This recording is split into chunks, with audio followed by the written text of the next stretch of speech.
that's really the promise of AI. For managers, we don't have any desire to replace, human coaches. For managers, it's just the average manager doesn't have a human coach. A very small percentage of leaders and managers have human coaches. And even the ones that do only work with that coach on an average a little less than twice a month. So the opportunity is for the AI to be ever present in our lives, continuously reminding us and nudging us and helping us along to be the best version of ourselves that we can be.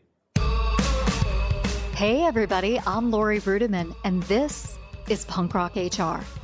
In each episode, we take a realistic but slightly cynical approach to fixing work, bringing you raw and honest conversations with disruptors, innovators, and even random working people like you and me with one goal: to reshape the workplace as you know it. But sometimes we take a break from all that and talk about real life, like relationships and well-being and kids and animals. And along the way, we drop a few F-bombs too. Whether you're an HR professional trying to do the right thing, a leader looking to connect with their people, or just fascinated by workplace dynamics, this is your destination to fix work once and for all. This week's episode is sponsored by Wisq, W-I-S-Q, an AI guide for managers that develops effective and inspirational leaders. More than just training, Wisq delivers personalized manager coaching, real-time guidance, and expert advice, resulting in more engaged and successful teams. My guests today are two of Wisq's leaders, Jim Barnett and Marc Maloy. They're legends in the HR tech space, and they're on the show today to discuss leadership, why the manager-employee relationship is pivotal, and where AI intersects with all of this. For more information, you can visit wisq.com, but for now, sit back and enjoy this fun and interesting conversation with Jim and Marc. Hey fellas, welcome to the podcast. I've got two of you on today, so I'm a bit of an air traffic controller. So we'll start with you, Marc. I'm so glad you're here. Why don't you tell everybody who you are and what you're all about? Hey everybody, my name's Marc Maloy. I live in Salt Lake City, Utah, 4 kiddos with my wife, Erin. And I'm really passionate about building interesting companies that help people thrive and flourish at work. Lovely, lovely. And Jim, you're a partner in crime here. So what do you do? What are you all about? Well, what I love to do is help people be happy and successful at work. That's sort of been my life mission for quite some time now. And Marc and I started working together at Glint, and so we've been partnering for over 10 years. Wow. Well, who wants to tell that story? Because I love a good partnership story. How'd the two of you meet? And, tell me like that Batman origin story. Who's got that? Well, I can tell you how we found Marc, and then maybe Marc can fill in and say why it worked. So actually, one of our investors said there's this incredible leader, and we were looking for someone to lead the sales team to the next level and grow our revenue. And they recommended Marc, and we got together the first time and started completing each other's sentences around culture and HR and the importance of building and sharing beautiful software. And so we partnered together to build Glint into really an industry-wide company best practice around listening to employees. And Marc, I know, a love story has two sides. So what's your side of this? Yeah, so I met Jim.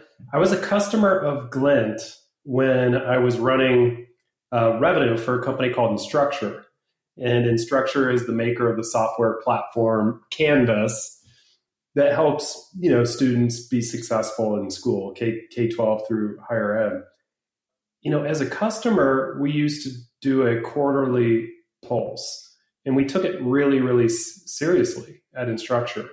To where you would report out your results to your peers, to your team, to your company, et cetera. And then it was a pretty random phone call from Jim one evening.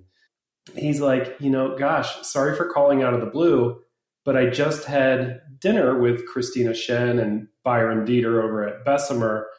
And they mentioned you, and I had to give you a call right away. When are you going to be in the Bay Area next? And so I happen to be going to the Bay Area within the next 2 weeks, and we went out and had dinner together. And I think we were scheduled for an hour and a half, and I think we went 2 hours and 2 hours and a half, and had just a fantastic time. And I was like, okay, I can learn a lot from this guy, and I can't wait to get started. And one thing led to another, and it was the start of a really, really fun partnership and friendship. Well, that's really wonderful. And Jim, I wonder if you could talk a little bit about Glint. I mean, it's an industry example of just what a great company has done in the world, but can you tell us a little bit more about it and what was its trajectory? What happened to it? Our initial vision with Glint was actually pretty simple. We just had this vision, myself and my co-founder Gautam Kura. We had this vision, like, what if we could give managers a dashboard for their teams?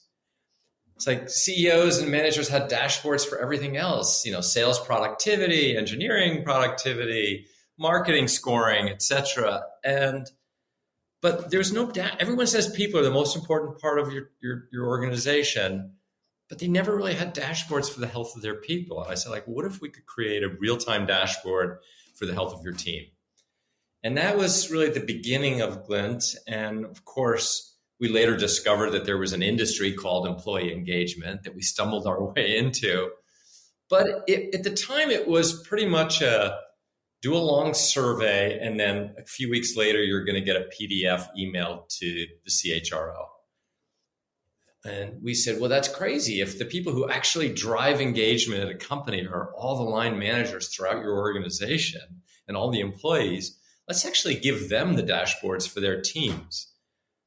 So the radical, sort of idea was, how about real-time dashboards for managers instead of a PDF to a CHRO? And that led to a lot of change in the industry and a lot of growth in the industry. I feel like people don't appreciate just how bad things were in the old days. And Marc, you can probably understand where I'm coming from this perspective. I mean, back in the old days, Jim, you were right. There were just surveys and we just made a lot of wild assumptions. And once we started really putting some rigor around the data, not only were we able to empower HR, but we were able to empower managers and leaders. And Marc, I would love for you to pick up the story there, because Glint was really just a leading edge in this and really at the vanguard of something really cool about this. It really was. I mean, Glint was a fantastic company, and it had a fantastic culture. And I think, what it allowed people to do for the very first time is, at the highest level, it's a great diagnostic. It's a great action planning platform too, but it fell a little bit short, honestly, in action taking. And so we kind of interwove some of these concepts that we learned at Glint for our new startup with regard to kind of this intersection of learning plus engagement plus coaching. And so, in some ways, we've got a lot of the same team members from Glint building Wisq with us now. And in a lot of ways, it's almost like Glint 2.0, but it's not really focused on engagement. It's really focused on effectiveness. Well, I'm so glad you gave us that segue, because it's really important. We're here today to talk about building a new future of work, right? And really rethinking the world of work. And that history lesson is important, because if we keep doing the same things over and over again, we make no progress. And so you're both here today to talk about your new startup. And Marc, why don't you pick up the story and tell us a little bit about what you're doing today? Yeah, sounds great. So our company is called Wisq. And it is kind of in the intersection or the braiding of learning plus engagement through a nudging engine plus coaching. And now that we have large language models, you can build on top of those an incredibly differentiated product that really helps people be happier and more effective at work. I mean, the truth is that managers have such an incredibly disproportionate impact on engagement, team morale, happiness, productivity, creativity, innovation. And when you have a lousy manager, it's awful. And when you have a great manager, that manager creates a halo effect around him or her, and it leads to just an incredible experience for both the people on the team, the cross-functional partners, And Jim and I thought to ourselves, okay, well, how can we make a really big impact for companies by doing something in service of managers? And that's what Wisq is. Jim, I'm often accused of having software executives on the show and they never actually say what their software does. Like, how's it work? What do they do? How does it all come together? So if somebody is a customer of Wisq, exactly what are they buying? What is it? Well, Wisq is an AI guide for managers. It was designed for managers. And what that means is it gives personalized coaching, guidance, and expert advice on really any topic that they might have a question about. But we've gone beyond that. We built things like guides that give structured conversations. So there's a number of skills that managers should have that unfortunately not all managers have. And we've built guides for each one of those. So if a manager decides that they're not particularly good at, say, recognition or one of these 12 skills, they can use the guide to help them improve their skills in that area. Well, I love that. Why focus on the manager? You could have done anything, Jim, when building a new product, right? You're building anything, right? You can build anything in the world and you decide to build something for managers. So can you tell us why you picked the manager segment to really focus on and to develop rigor around and expertise? It really, as Marc says, sort of goes back to our Glint days. We could see through data the incredible impact that both good and bad managers had on their teams. And, when we were, Glint today is an important part of Microsoft Viva. But when we were leaving Microsoft and LinkedIn, one of the things we reflected on was we felt like in some ways we were keeping score more than we were actually driving impact for managers. And so part of it was we're passionate about managers, and part of it we felt like our job wasn't done. Like, we actually are really passionate about helping managers be better managers. And, with really the introduction of OpenAI and ChatGPT, it really showed the world the promise that AI has in so many different areas. But we could see the promise that it had for helping managers be better managers. I love that perspective. And Marc, I want to talk to you a little bit about what makes a good manager. Before we even get to AI and LLM enablement, I think we first have to determine what the capabilities are for those individuals who are really driving change, driving culture, driving profit and revenue, and all of that in our organization. So Marc, what does make a good manager? Hey, this is William Tincup. Listen, we did a series for iSolved called Heroes of HR, where we talk to HR practitioners. And these are just your run-of-the-mill, everyday, slogging it out, 300 employees in Cedar Rapids, HR pros. Mostly it's centered around iSolved and what they do with iSolved, but also they talk a lot about kind of the day-to-day rigor of HR. If you're curious about that, search for Heroes of HR wherever you get your podcasts. Thank you. It's really interesting. The vast majority of managers become managers because they're incredible direct contributors in their role. And so they're very good at the hard skills associated with whatever the job is. And oftentimes the only way that they're trained in the soft skills that are super critical to building thriving and flourishing teams is they do that because they themselves had a great manager. And they were able to observe these behaviors, but it's really not been formal training.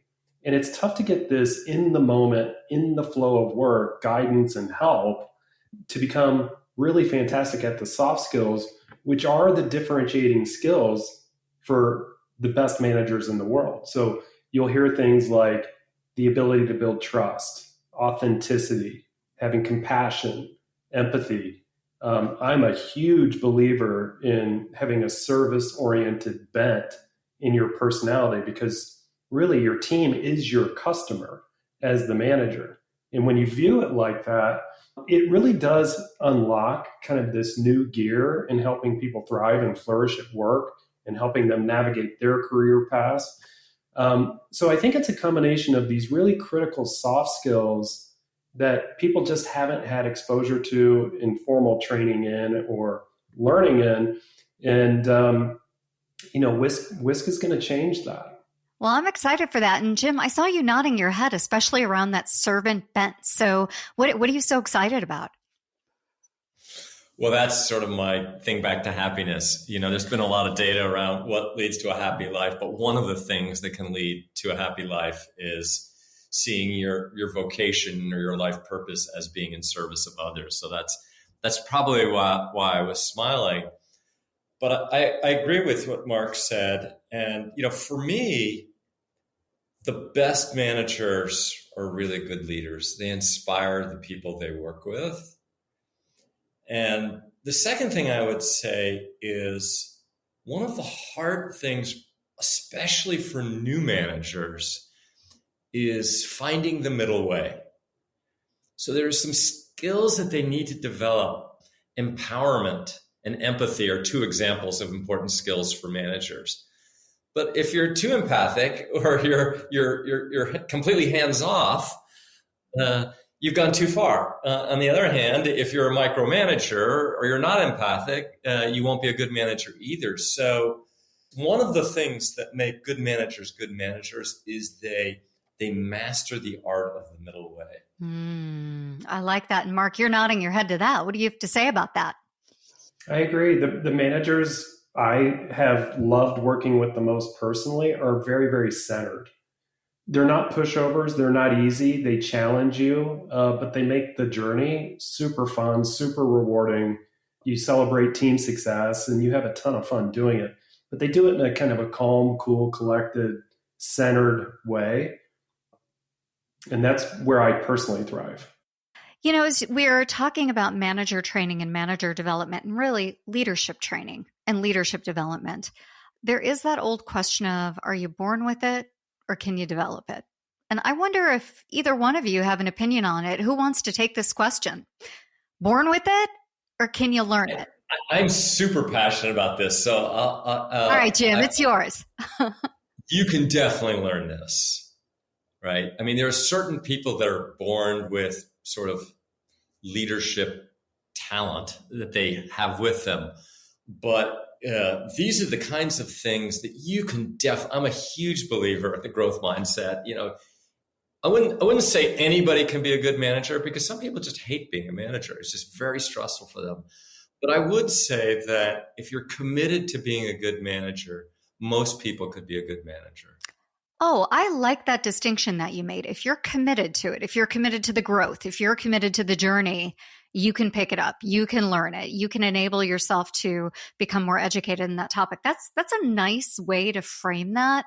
The one thing I wonder, though, is you both have talked about like great leaders in your life who have modeled these behaviors, and yet what you're offering is an AI, LLM solution, technology solution to teach people. So, Marc, I wonder, is technology the answer? Is that where we start with training managers? It's a chicken and an egg question, I guess, because how do you get good managers if you don't teach them? What are your thoughts, Marc? I think so. I mean, the way my brain works is if we just take a fictional company, let's just say it's a 10,000 person company, and we ask this question of what do we do to support the people in the company? Well, if we laid it all out on a bell curve, what you're going to find is the vast majority of these 10,000 people companies, for one end of the bell curve, call it the high performing, high potentials, we buy dedicated one-to-one coaching. There's special high performance workshops, cohorts, training, etc. And then on the other end of the spectrum, oftentimes at any given time, 5 to 10% of the company are actually suffering, and oftentimes clinically. So depression, anxiety disorder, substance abuse problems, etc. And what do we do for them? We buy EAP platforms like Spring, Modern, Lyra, etc. And then everybody else is this enormous middle. And what we do to help them is we, do the workshops and the training and leadership development things. We buy learning management systems or LXPs. But what we're learning is oftentimes those systems just aren't used, and there's got to be a better way to infuse in the moment, in the flow, and bite-sized chunks help and guidance for these gnarly problems that people just don't know how to navigate on their own. So I think the right way to think about Wisq is it's an extension of how you help people at unbelievable scale and in the moment they need it. So it's not intended to replace the humanness that makes us, all human. It's really intended to just help them navigate this journey with almost like a 300 plus IQ robot sitting on their shoulder. I would like to talk a little bit about how it actually works. Again, that's all, like when I hear from people who are like, Laurie, love your podcast. You talk to this founder. How does it actually work? Like, I'm a manager. How am I interacting with Wisq? What's the experience like on a daily basis? Can you give a story or an example, either one of you? Sure. Well, there are multiple ways that you can interact with Wisq. One of the things we're excited about it is because it's literally in the flow of work. So you could interact with Wisq in Slack or Teams.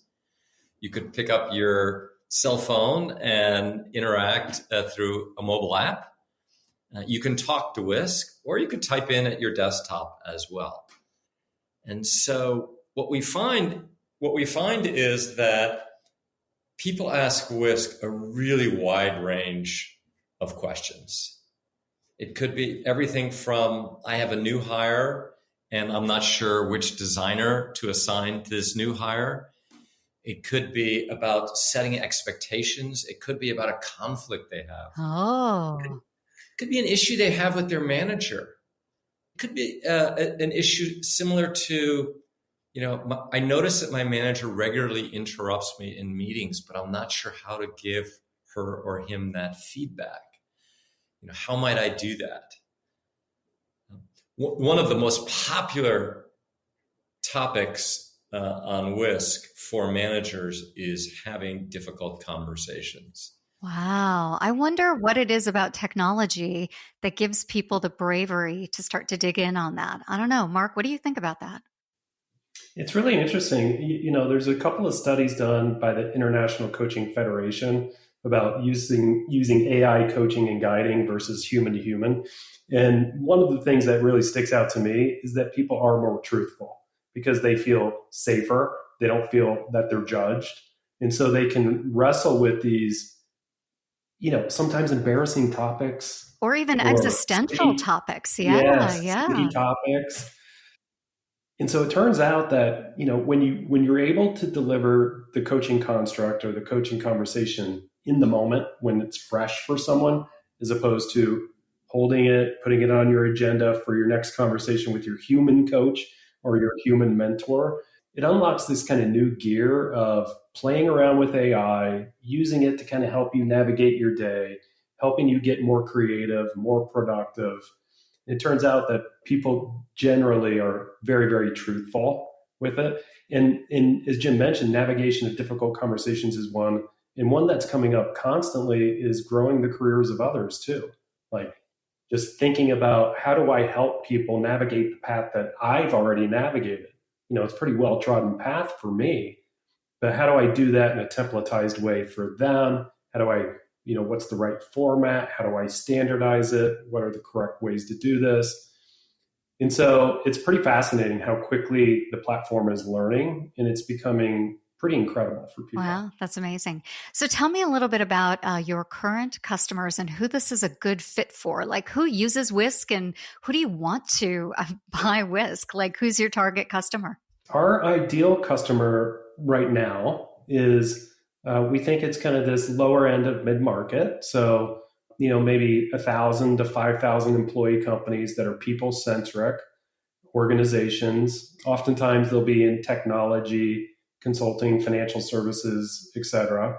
We do have customers on both ends of the spectrum, though. We've got several pretty large enterprises kicking off interesting proof of concepts with us for very large populations of people. And then we have what I would call higher end SMB customers, 100 to 200 employee companies. But I would say the people centricity component, like if you really want to help your company help itself, then focus on the manager. The manager is the biggest lever for every single company in the world. You make them incredible, and you've got a better shot at hitting your vision, your mission, your value. Well, it's really interesting how you've narrowed in on your ideal customer, your ideal partner is someone who's people-centric. And it gets to this idea of culture, which kind of comes and goes. It's in vogue. It's not in vogue. People are talking about it. They're not talking about it. But what is culture if not really prioritizing the needs of your workforce? So do you still use that word? Jim, do you use the word culture these days, or is it out of your vocab? Oh, it's completely in my vocab. I use the word culture all the time. I think it's so critical to the success of most companies. I cringe sometimes because in the press and in the outside world, sometimes we see leaders behaving badly and doing things that are inconsistent with building a people-centric, authentic, conscious culture. And they're successful despite that, unfortunately. And so I think they set really bad examples.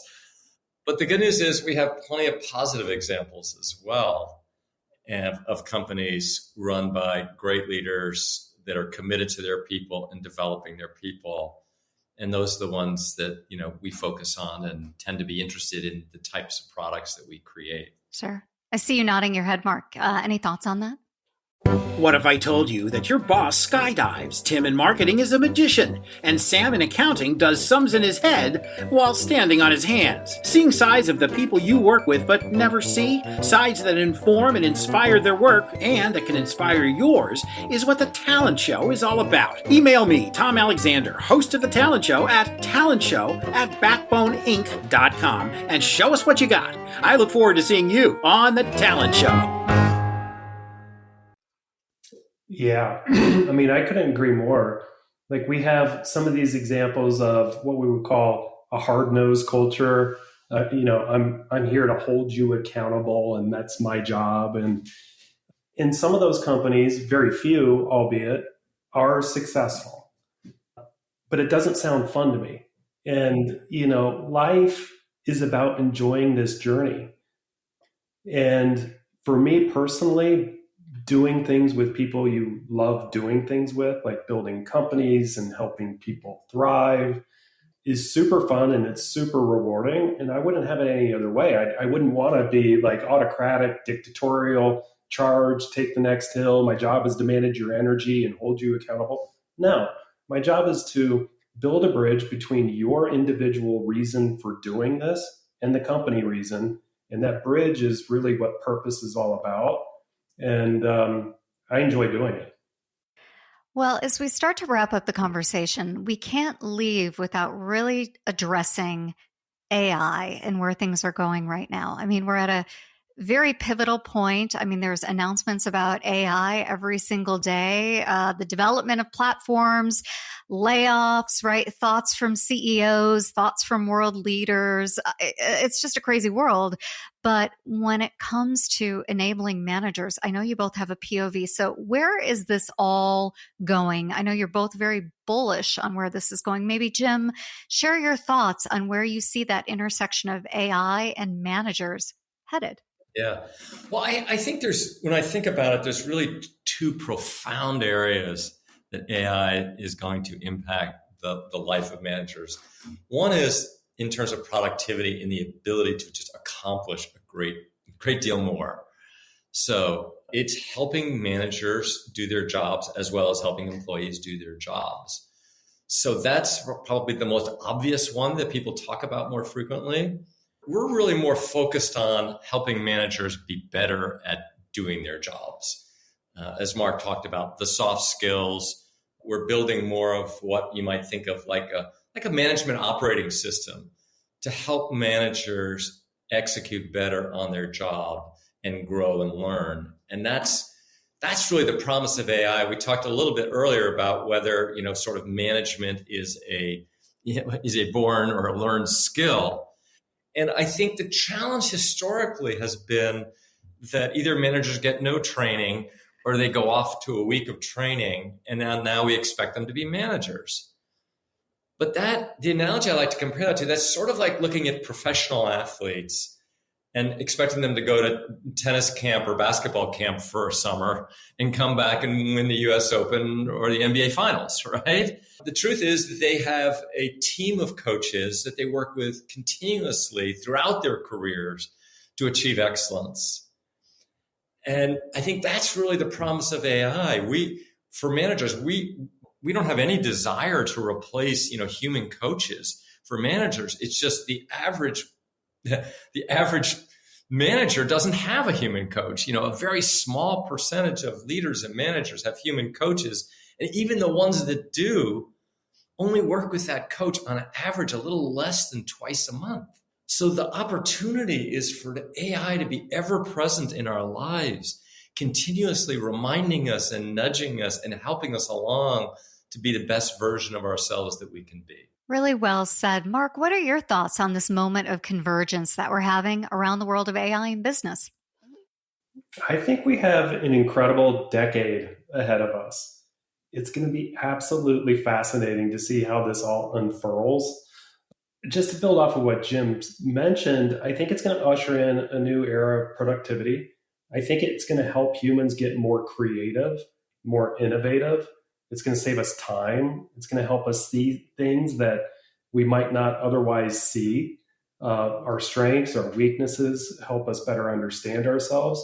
And I think there's going to be something really cool that happens, especially in like traditional learning, tutoring. We see some just incredible use cases of how AI is already additive to society.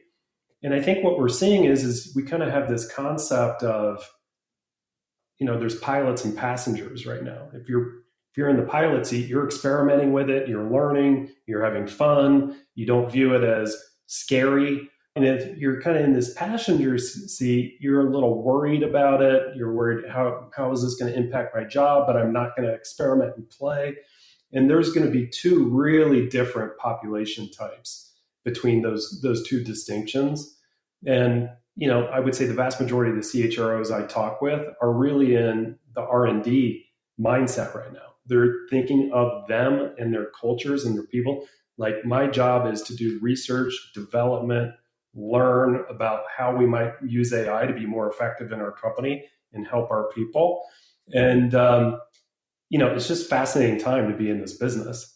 Well, I have to tell you, I'm both a passenger and a pilot. I actually feel like, a fighter pilot, and I'm both petrified and also in it, committed to winning, but they're taking a lot of flack right now. So it's a crazy world out there, but I'm so pleased to have you both on the show to talk about Wisq, to talk about your perspective in the marketplace. And if people want to learn more, I'll ask both of you, and I'll start with Jim. Jim, where should they go and how should they connect with you? Thank you so much. Well, they can either go to wisq.com, WISQ.com, or they can connect with me on LinkedIn. Well, we'll make sure we have your LinkedIn link and all that stuff in the show notes. And Marc, how do you prefer? If people want to reach out and learn more about Wisq or your journey, where should they go? Yep. I personally respond to every demo request on our website, and I commit to doing that in the day they click it. So that's probably the best way. And then just send me a LinkedIn invite. Love it. We will make sure we have all the good stuff in the show notes. And I want to thank you both again for being a guest today. Thanks so much. I really enjoyed the conversation. Thank you. It's fun. Hey, everybody. I hope you enjoyed this episode of Punk Rock HR. Show notes and more can be found on punkrockhr.com. This episode was expertly produced by Emerald City Productions, and we would all appreciate it if you left us a 5-star review. So go to wherever you stream your podcasts, like Apple or Spotify or iHeartRadio, and leave that 5-star review and your thoughts on the episodes themselves. Now, that's all for today, and I really hope you enjoyed it. We will catch you next time on Punk Rock HR.